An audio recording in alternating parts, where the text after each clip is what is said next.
Hi, Jess here with Milestone Plumbing. We have been running into situations where homeowners have had flooded basements and their heaters are not working. And the inclination often is to go ahead and relight the pilot light on a water heater to get hot water again, which is not a good idea and is both a safety hazard from a contamination situation as well as a potential issue with gas that could be a safety issue for your family.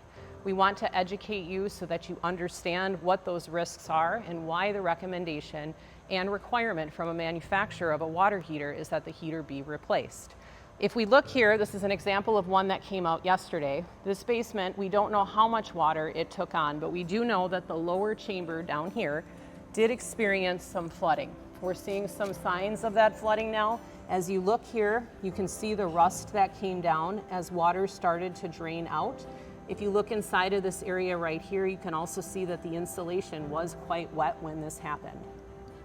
The issue is, as that water went into that burner chamber, it brought along other things with it that were contaminating the water. Even if it was outside water that was from the storm, it still pulls pollutants and contamination inside. It can foul up surfaces that are contained within this chamber, which could cause a major safety issue for you or your family.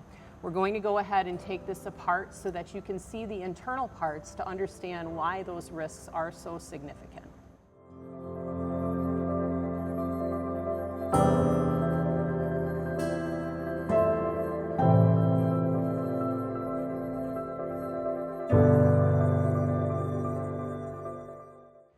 The inside of the burner chamber has special screws that hold the plate on. These screws are not meant to be taken apart by anyone but a licensed professional. Please do not remove this unless you have the proper training to do so safely. We're going to remove this panel and show what the inside of this heater looks like and talk a little bit about these components. As you can see, there are orifices along this burner here.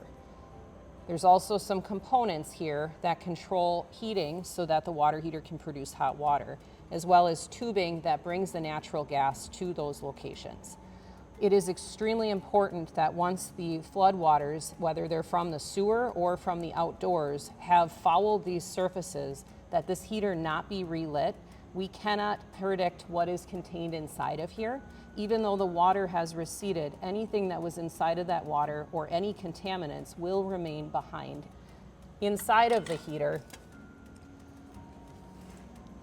water has started to drain out, but you can see on the side as it's finishing draining and drying, there is some rust that has accumulated, as well as some puddles that have been left behind. Another dangerous thing is that the flooding happened during the night. So many of us didn't know how much water was actually in our basement because the level had come down a little bit in the morning.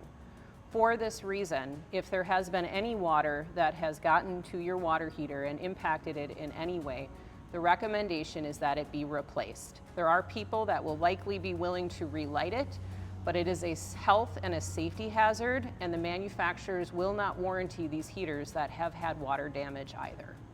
Please make sure you are making good decisions to protect the health of you and your families. As you work through the flooding and getting your home back together, even if you just have questions, please give our office a call. We've been here to help answer those questions, and we will continue to do so until things are put back together for everyone and their families.